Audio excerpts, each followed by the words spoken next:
नमस्कार दोस्तों, मेरा नाम है प्रतीक सिंह और आप सभी का स्वागत है आपके अपने चैनल नीट शास्त्र पर। तो जैसा कि आप सब जानते हैं, इस साल मैंने नीट में 606 मार्क्स स्कोर किए और मुझे गवर्नमेंट मेडिकल कॉलेज बस्ती अलॉट हुआ। ड्यूरिंग माई जर्नी, मेरी जर्नी के दौरान फिजिक्स, केमिस्ट्री और बायो में बेसिकली सबसे ज़्यादा स्ट्रॉन्ग सब्जेक्ट मेरा केमिस्ट्री रहा।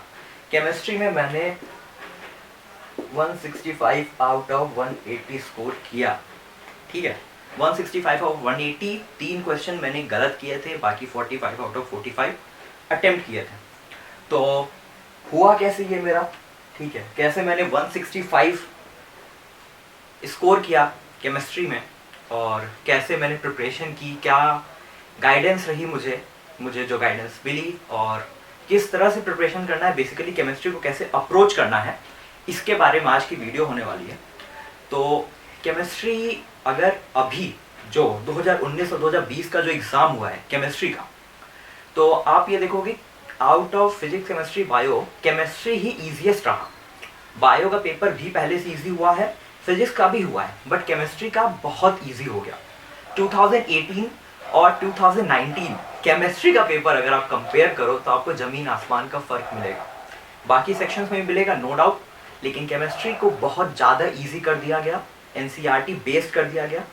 सिर्फ फिजिकल केमिस्ट्री, ऑर्गेनिक की तो बात ही छोड़ दिया, ऑर्गेनिक तो पहले भी एनसीईआरटी से आती थी। फिजिकल केमिस्ट्री में अब तो एनसीईआरटी के एग्जाम्पल्स पूछे जा रहे हैं।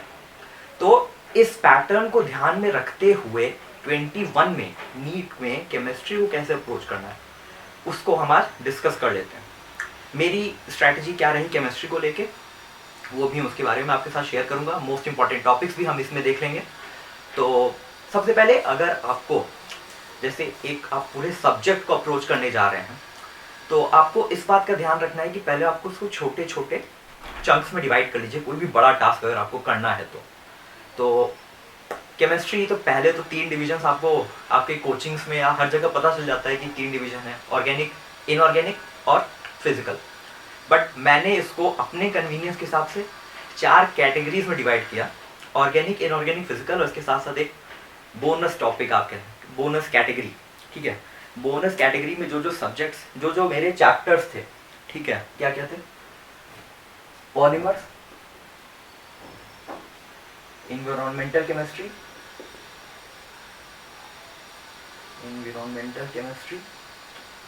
एंड बायोमोलिक्यूल्स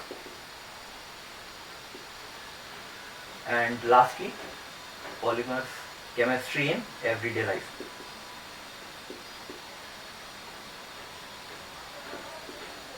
अब अपने कोचिंग या एनसीईआरटी के हिसाब से इसको लोग ऑर्गेनिक में इंक्लूड करते हैं, बट इसमें ऑर्गेनिक जैसा कुछ है नहीं। बायोमोलिक्यूल्स और केमिस्ट्री इन एवरीडे लाइफ में थोड़ा बहुत आपको ऑर्गेनिक केमिस्ट्री मिलेगी, पॉलीमर्स में भी मिलेगी, ठीक है। बट अगर आपको एज इट इज ऑर्गेनिक की बहुत ज़्यादा नॉलेज नहीं भी है, तो भी आप इन चैप्टर्स को ईजिली अप्रोच करके स्कोर कर सकते हैं। 2 और छोटे छोटे टॉपिक्स हैं, छोटे छोटे क्या है, चैप्टर थोड़े बड़े हैं लेकिन उनका वेटेज नीट के हिसाब से बहुत कम है। एक हो गया आपका मेटलर्जी और एक हो गया आपका सरफेस केमिस्ट्री। मेटलर्जी में लिंगम डायग्राम और ये थोड़े कंसेप्ट्स हैं जो आपको समझने पड़ेंगे। अपार्ट फ्रॉम दैट आपको एग्जांपल्स रटने हैं, ओर्स के नाम रटने हैं, प्रोसेसेस रटना है, ठीक है।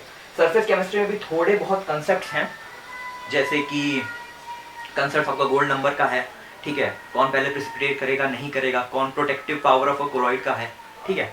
थोड़े बहुत कंसेप्ट्स हैं, बट बाकी फिर आपको वही एग्जांपल्स रटने हैं, टेबल्स रटने हैं। मेटलर्जी में भी वही है। और बाकी पॉलीमर्स, एनवायरमेंटल केमिस्ट्री, बायोमोलिक्यूल्स और केमिस्ट्री इन एवरीडे लाइफ, ये 6 चैप्टर्स जो हैं, इससे नीट की केमिस्ट्री में 5 क्वेश्चंस तो पूछे ही जा रहे हैं। 5 क्वेश्चंस मतलब 20 मार्क्स, ठीक है। 20 मार्क्स आपको बहुत ईजिली, ये सारे चैप्टर्स ऐसे हैं कि आप एक दिन में एक चैप्टर कर सकते हैं। अप्रोच करिए, ठीक है। एनसीईआरटी पे ही फोकस करना है इन 6 चैप्टर्स के लिए। सिर्फ टू द पॉइंट एनसीईआरटी पढ़नी है, जैसे आप बायो के एनसीईआरटी पढ़ते हैं, अपनी लाइन बाय लाइन आप उसको रखते हैं, वैसे ही सेम टू सेम आपको अप्रोच रखना है। जैसे कि बात करें अगर बायोमोलिक्यूल्स में, ग्लोबुलर प्रोटीन्स और फाइब्रस प्रोटीन्स के एग्जांपल दिए हुए हैं 2-2, ठीक है। टर्शरी, क्वाटरनरी स्ट्रक्चर, ये सब तो आप बायोमोलिक्यूल्स, बायो में भी पढ़ रहे हैं, बट यहाँ एग्जांपल्स आ जाते हैं। वाइटामिन्स का पूरा टेबल दिया हुआ है, वो इंपॉर्टेंट है, ठीक है। डीएनए फिंगरप्रिंटिंग के बारे में हरगोविंद खुराना साइंटिस्ट के बारे में दिया हुआ है, नाम इंपॉर्टेंट है। बाकी एनसीईआरटी जैसे आप बायो की पढ़ते हैं, हर एक लाइन फिल्टर करते हुए जाते हैं, डायग्राम्स के साथ जाते हैं, वैसे इन 6 चैप्टर्स को अप्रोच करना है। मेटलर्जी में जो भी आपके ओर्स के नाम दिए हुए हैं टेबल में पूछे भी जा रहे हैं और आगे भी पूछे जाएंगे। सरफेस केमिस्ट्री में आपका एक पूरा जो कोलॉइड्स का सेक्शन है, ठीक है, कितने तरह के कोलॉइड्स होते हैं, डिस्पर्स, फेज, डिस्पर्शन, मीडियम, इसमें जो एक पूरा टेबल दिया हुआ है उसके एग्जांपल्स इंपॉर्टेंट है, ठीक है। तो कंसेप्ट है एनिंगम डायग्राम का मेटलर्जी में, सरफेस केमिस्ट्री में थोड़े बहुत, लेकिन ओवरऑल आपको रटना है। 5 क्वेश्चंस आपको मिलेंगे इससे। तो ये तो हुआ एक छोटा बोनस कैटेगरी जिसमें बोला था। इसके अलावा 3 मेजर कैटेगरीज हैं, ऑर्गेनिक, इनऑर्गेनिक और फिजिकल केमिस्ट्री। तो अब सबसे पहले देख लेते हैं फिजिकल केमिस्ट्री को कैसे अप्रोच करना है, ठीक है। आपके चैप्टर्स क्या क्या हैं फिजिकल केमिस्ट्री में? मोल कंसेप्ट, एटॉमिक स्ट्रक्चर, ठीक है, gaseous state, thermodynamics, equilibrium, 11th में इतना, एक रिडॉक्स, रिडॉक्स कुछ लोग इनऑर्गेनिक में रखते हैं बट मैं फिजिकल में उसको लेके चलता हूँ। तो mole concept, atomic structure, gaseous state, thermodynamics, equilibrium, redox, 11th में इतना। 12th में आपका सॉलिड स्टेट, ठीक है, सॉलिड स्टेट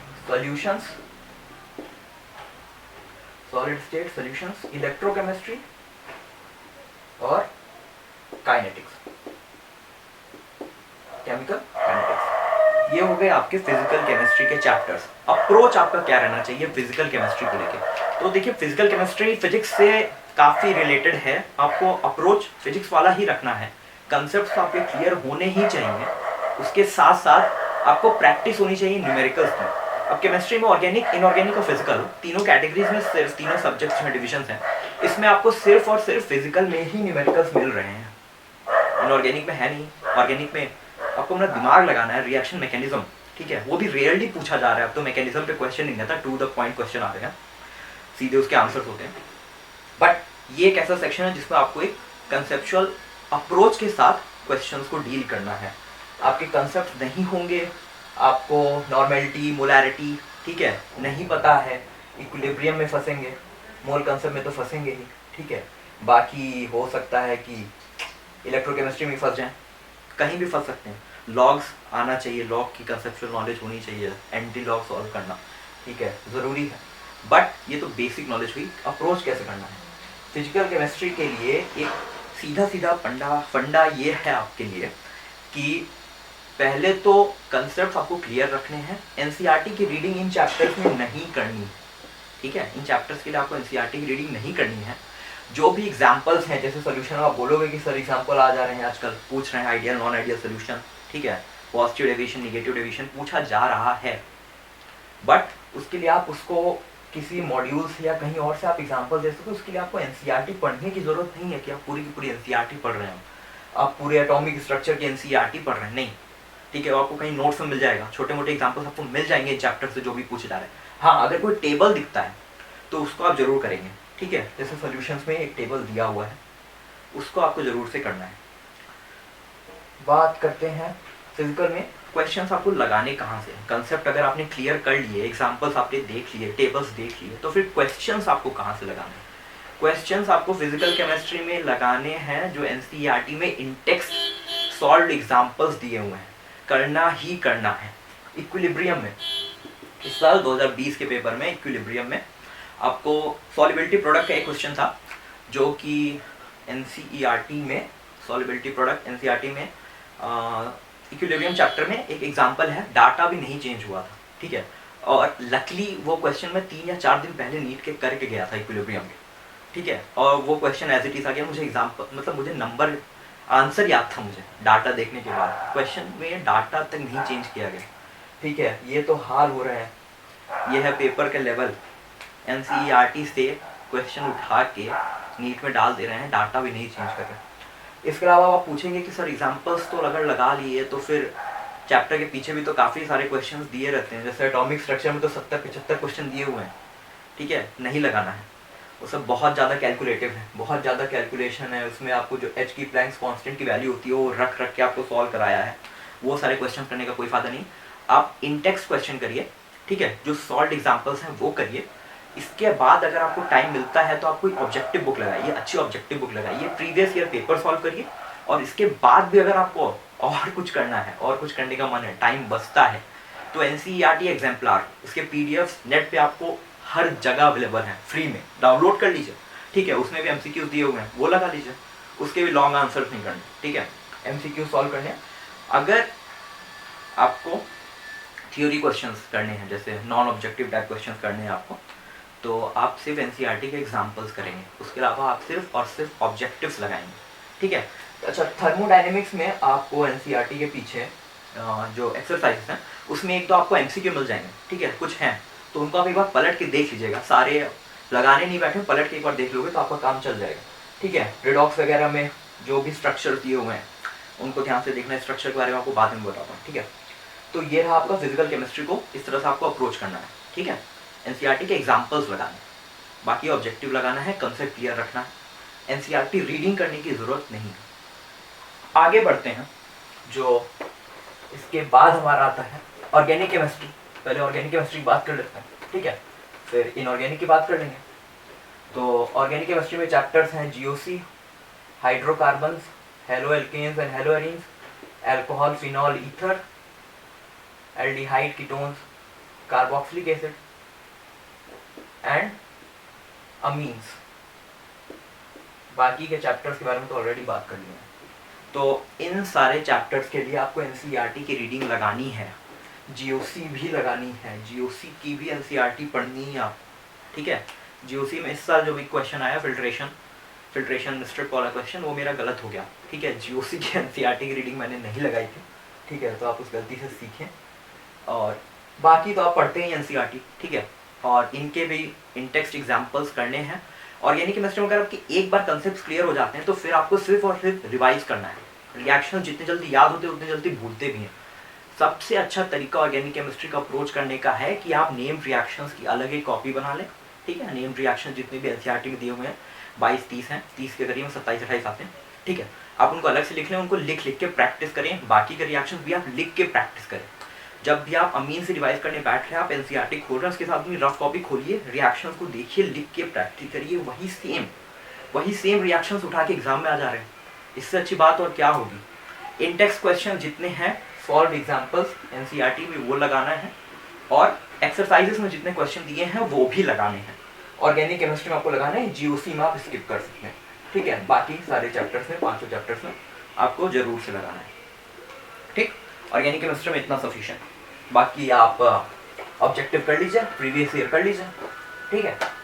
और ऑर्गेनिक केमिस्ट्री में आप जितना रिएक्शंस की प्रैक्टिस करेंगे NCERT बुक से आप जितनी ज़्यादा रिएक्शंस की प्रैक्टिस करेंगे उतना ज़्यादा आपके लिए बेनिफिशियल होगा।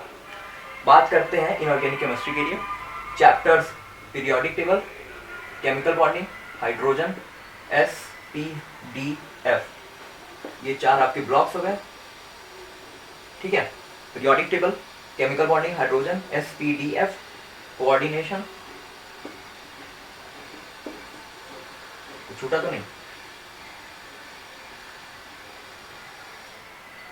मेटलर्जी और तो ये आपके हो गए इनऑर्गेनिक के चैप्टर्स। पीरियोडिक टेबल में NCERT एक बार पढ़ लीजिए, उसके शॉर्ट नोट्स बना लीजिए। केमिकल बॉन्डिंग में एक बार पढ़ लीजिए, साइंटिस्ट के नाम आपको रखने की जरूरत नहीं है, किस ईयर में दिया गया कौन सी थ्योरी, ये भी रखने की जरूरत नहीं है। सिर्फ थोड़ा बहुत नॉलेज ऑक्टेट थ्योरी में क्या था, सुपर ऑक्टेट क्या था, ठीक है, थोड़ी बहुत नॉलेज रहेगी तो चलेगी। बट बेसिकली केमिकल बॉन्डिंग में आपको कंसेप्ट किसी अच्छे टीचर से सीखना पड़ेगा। NCERT पढ़ के आप नहीं, खुद से नहीं कर सकते। केमिकल बॉन्डिंग का अगर आपको कंसेप्ट नहीं है तो आपको ऑर्गेनिक में भी प्रॉब्लम होगी, इनऑर्गेनिक में प्रॉब्लम होगी, फिजिकल में भी प्रॉब्लम हो सकती है। केमिकल बॉन्डिंग को बहुत अच्छे से फोकस करना है, जितना टाइम आप दे सकते हैं ज़्यादा से ज़्यादा इसको दे के पढ़ना है, ताकि एक बार आपके कंसेप्ट क्लियर हो जाए। हाइब्रिडाइजेशन आप समझ जाओ, निकालना नहीं, आप हाइब्रिडाइजेशन का कंसेप्ट समझे, ठीक है। Double bond, triple bond, sigma bond, pi bond, anti bonding orbital, non anti bonding orbital, molecular orbital theory, सारी चीज़ें आपको कंसेप्चुअली आनी चाहिए, तभी आप क्वेश्चन को अप्रोच कर पाएंगे। हाइड्रोजन छोटा चैप्टर है, रटना है, फैक्ट्स है, रटना है, ठीक है। अगर पीरियोडिक टेबल और केमिकल बॉन्डिंग पढ़ा हुआ है तो आपके कंसेप्ट बने हुए हैं, ठीक है, तो आपको फिर ब्लॉक केमिस्ट्री पढ़ने में डिफिकल्टी नहीं आएगी। अगर आपने पीरियोडिक टेबल और केमिकल बॉन्डिंग को अच्छे से समझा हुआ है, पीरियोडिक टेबल आपको एक ट्रेंड्स का मोटा मोटा ओवरव्यू मिल जाता है। फिर जब हम ब्लॉक केमिस्ट्री पढ़ते हैं तो हम उन ट्रेंड्स में जो एबनॉर्मेलिटीज़ हैं या जो भी सिमिलैरिटीज़ है उनको हम अच्छे से एक्सप्लॉइट करते हैं और उस पर क्वेश्चन फ्रेम करते हैं। बट बेस आपको पीरियोडिक टेबल और केमिकल बॉन्डिंग ही प्रिपेयर करता है, ठीक है। तो इन दोनों चैप्टर को अच्छे से करना है आपको, ताकि आपके कंसेप्ट बने रहें। हाइड्रोजन आप इजीली कर ले जाओगे, ठीक है, 2 दिन आप टाइम दोगे तो हाइड्रोजन कर ले जाओगे। SPDF ये 4 ब्लॉक केमिस्ट्री, ठीक है। पी ब्लॉक तो खास तौर से ख़त्म ही नहीं होता, ठीक है। अप्रोच करने का इजी तरीका है, ऑर्गेनिक इनऑर्गेनिक केमिस्ट्री थोड़ी थोड़ी पढ़िए, ठीक है। जैसे एस ब्लॉक अगर पढ़ रहे हैं, 2 ग्रुप्स हैं, ठीक है, एक ग्रुप एक दिन में पढ़िए या आधा ही पढ़िए, एक दिन फिजिकल प्रॉपर्टीज, अगले दिन केमिकल प्रॉपर्टीज, थोड़ा थोड़ा पढ़िए। उसके शॉर्ट नोट्स बना लीजिए अगर आपके पास टाइम है, और जो कि ऑब्वियसली अभी आपके पास टाइम है, ठीक है, आप नोट्स बना सकते हैं, अभी भी बनाइए। पी ब्लॉक में आपको वही करना है, जितने भी आपको ट्रेंड्स मिल रहे हैं ना, ठीक है, बॉइलिंग ऑर्डर का, ठीक है, सॉल्युबिलिटी प्रोडक्ट का, एसिडिक स्ट्रेंथ का, बेसिक स्ट्रेंथ का, मेल्टिंग पॉइंट का, बॉइलिंग पॉइंट का, जितने भी आपको ऑर्डर्स मिल रहे हैं उनको आप अलग से लिखते जाइए, ठीक है। ऑर्डर्स आप अलग से लिखते जाइए। डी ब्लॉक और एफ ब्लॉक में ज़्यादा आपको, बहुत ज़्यादा आपको उसमें मेहनत करने की ज़रूरत नहीं है। अगर आपके ऊपर के सारे चैप्टर्स आ रहे हैं, डी एंड एफ ब्लॉक में कुछ खास नहीं है, कुछ अजीब से ही ट्रेंड्स हैं और क्वेश्चंस फिक्स्ड हैं कि यहीं से आता है डी एंड एफ ब्लॉक में, ठीक है। चैप्टर में अगर बात की जाए तो कंसेप्ट काफ़ी कुछ अलग है, ठीक है।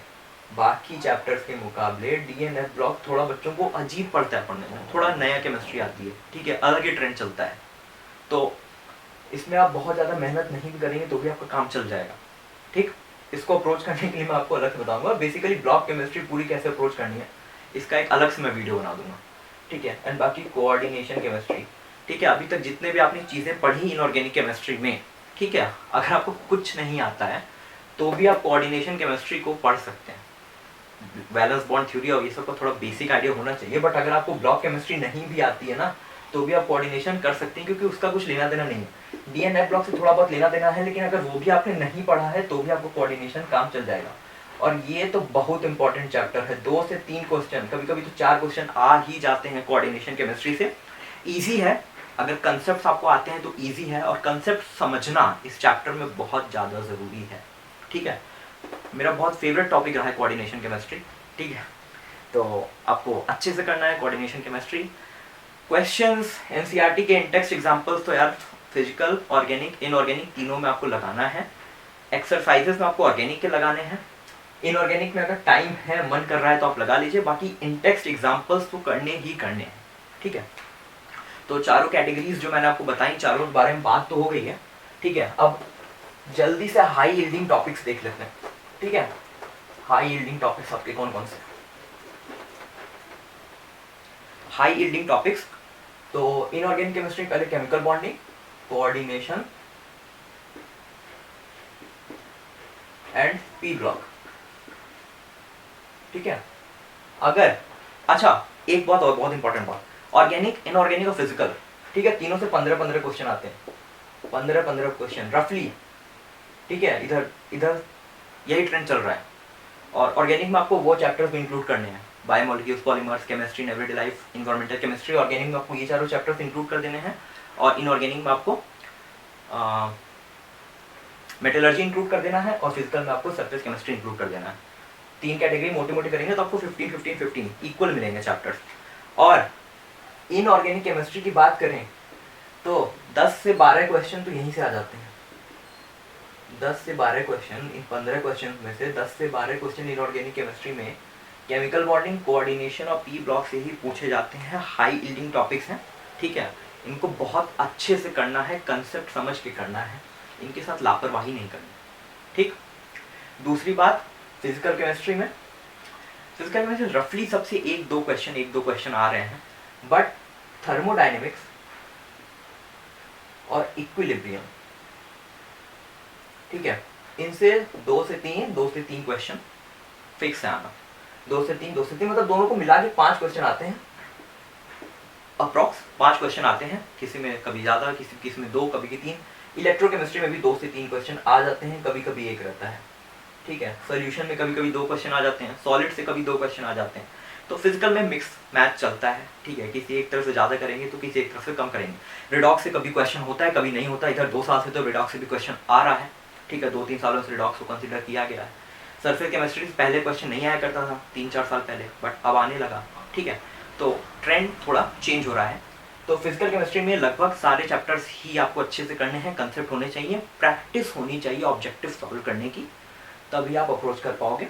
ऑर्गेनिक केमिस्ट्री में 2 चैप्टर्स हैं बहुत ज़्यादा हाई यील्डिंग, जीओसी और हाइड्रोकार्बन्स। जीओसी से 3 से 4 क्वेश्चन तो हर साल आने ही आने हैं। और क्योंकि जीओसी जब मैं बोल रहा हूँ तो मैं जीओसी मतलब उसमें आपको नॉमेनक्लेचर, ठीक है, आइसोमेरिज्म और जितने भी आपके टाइप्स ऑफ रिएक्शंस हैं, ठीक है, रिएक्शन मैकेनिज्म, जितने आपके प्रोसेसेस हैं, ठीक है, प्रोसेस ऑफ प्यूरिफिकेशन, सबको मैं इंक्लूड करके बोल रहा हूँ जीओसी में। और जितने आपके बाकी इफेक्ट्स हैं, ठीक है, plus I minus I, like inductive effect, resonance effect, mesomeric effect और हाइपर कंजुगेशन, तो जितने भी आपके इफेक्ट्स हैं उनको इंक्लूड करके मैं बता रहा हूँ, ठीक। जीओसी से 3 से 4 क्वेश्चन और हाइड्रोकार्बन से भी 3 क्वेश्चन। जीओसी कभी कभी 5-5 क्वेश्चन पूछे गए हैं, केमिकल बॉन्डिंग से भी कभी कभी 5-5 क्वेश्चन पूछे गए हैं। तो ये सारे आपके हाई यील्डिंग टॉपिक्स हैं केमिस्ट्री में। इसके अलावा लास्ट में 2-3 चीज़ आपको बताता हूँ, ठीक है। मैंने क्या अलग किया, मैंने स्ट्रक्चर्स की एक अलग से कॉपी बनाई थी। 2019 में रिडॉक्स रिएक्शन में एक स्ट्रक्चर से क्वेश्चन पूछा गया था। तो आपकी 11th में 2 एनसीईआरटी है, ठीक है, 12th की आपके पास 2 एनसीईआरटी है। दोनों एनसीईआरटी बुक्स में आपके जितने भी स्ट्रक्चर्स दिए हुए हैं केमिस्ट्री में, केमिकल बॉन्डिंग में ढेर सारे स्ट्रक्चर्स दिए हुए हैं, केमिकल बॉन्डिंग में स्ट्रक्चर दिए हुए हैं, केमिकल स्ट्रक्चर्स, ठीक है, आप उनको अलग से एक पेज में बना लें। 60 से 70 स्ट्रक्चर्स आते हैं एसिड्स में, हाँ, जितने कार्बोक्सिलिक एसिड्स हैं उनके स्ट्रक्चर दिए हुए हैं, ठीक है। आपने ओम्स का सुना होगा, ठीक है, oxalic acid, malic acid, succinic acid, ठीक है। तो इन सारों स्ट्रक्चर्स को आपको एक अलग जगह से बना के रख लेना है। दूसरा, आपको जो सोल्यूशंस जैसे चैप्टर उसमें 2-3 एग्जाम्पल्स हैं, ठीक है, जो छोटे छोटे एग्जाम्पल्स हैं फिजिकल केमिस्ट्री के, उनको आप अलग से बना के रख लीजिए, ठीक है। तो ये बाद में रिवाइज करने में बहुत हेल्पफुल रहता है। रिवीजन के लिए आप बहुत जल्दी फिर उसको रिवाइज कर लें। इनऑर्गेनिक केमिस्ट्री में अगर आपके स्ट्रक्चर्स क्लियर है ना, अगर आपने स्ट्रक्चर्स की अलग से कॉपी बनाई हुई है, तो केमिकल बॉन्डिंग में जितने हाइब्रिडाइजेशन के क्वेश्चंस आते हैं उनको आप बहुत ईजिली अप्रोच कर पाएंगे, ठीक। तो 11th और 12th के एनसीईआरटी में जितने स्ट्रक्चर दिए हुए हैं उनको अलग से बना लेना है। टेबल्स और जो छोटे छोटे एग्जाम्पल्स हैं उनको चैप्टर वाइज अलग से लिख लेना है। एक पेज में आपको सारे एग्जाम्पल्स आ जाएंगे जो फिजिकल केमिस्ट्री के एग्जाम्पल्स हैं, ठीक है। मोल कंसेप्ट में कुछ है नहीं, एटॉमिक स्ट्रक्चर में कुछ खास नहीं है, बट सॉल्यूशंस में है। सॉलिड स्टेट में डिफेक्ट्स हैं, ठीक है, डिफेक्ट्स के एग्जाम्पल्स हैं, बहुत इंपॉर्टेंट है, क्वेश्चन पूछे जाएंगे, पूछे जा रहे हैं और पूछे जाएंगे, ठीक। बाकी इलेक्ट्रोकेमिस्ट्री में आपके डैनियल सेल, लेक्लांचे सेल के जो भी एग्जाम्पल्स हैं, 1-2 एग्जाम्पल दिए हुए हैं। बैटरीज में प्राइमरी सेकेंडरी बैटरीज अभी तक क्वेश्चन आया नहीं है, बट अब पॉसिबिलिटी बन रही है कि वहाँ से क्वेश्चन आ सकता है, ठीक। तो उन सब एग्जाम्पल्स को आपको ध्यान देना है, क्योंकि फिजिकल केमिस्ट्री में अब 15 क्वेश्चन ऐसा नहीं कि सारे सारे न्यूमेरिकल्स ही आ रहे हैं। फिजिकल केमिस्ट्री में आपके अब 1-2-3 क्वेश्चन थ्योरी आ जा रहे हैं, ठीक है। अब बच्चे जो बेसिकली जो ड्रॉपर्स होते हैं उससे न्यूमेरिकल लगाए जा रहे हैं। इलेक्ट्रोकेमिस्ट्री मतलब न्यूमेरिकल्स ठूसे जा रहे हैं, सॉल्यूशंस देखा चैप्टर, बस न्यूमेरिकल लगाए जा रहे हैं। क्वेश्चन आ गया आपका ideal solution, non ideal solution, ठीक है। और जो क्लास 12 का बच्चा था, अभी भी बोर्ड दिया था, रटा हुआ था, उसका एग्जाम्पल कर ले गया। तो इस चीज़ को आपको ध्यान देना है। छोटी छोटी चीज़ें हैं, स्ट्रक्चर्स की अलग से कॉपी बना लेनी है, एग्जाम्पल्स की अलग से कॉपी बना लेनी है, और सिर्फ to the point NCERT inorganic और ऑर्गेनिक के लिए करनी है। बाकी अच्छी किताब से ऑब्जेक्टिव लगानी है, प्रीवियस ईयर लगानी है, ठीक है। तो बस वीडियो को आप ख़त्म करते हैं, ठीक है। और बाकी अगर आपके कोई भी डाउट्स हैं तो आप कमेंट सेक्शन में जरूर डालिए। और अगर आपको ब्लॉक केमिस्ट्री कैसे अप्रोच करना है, SPDF, ये चारों चैप्टर्स आपको कैसे अप्रोच करने हैं, इसके बारे में अगर आपको वीडियो चाहिए तो फिर कमेंट में वो भी बताइए, ठीक है। Thank you.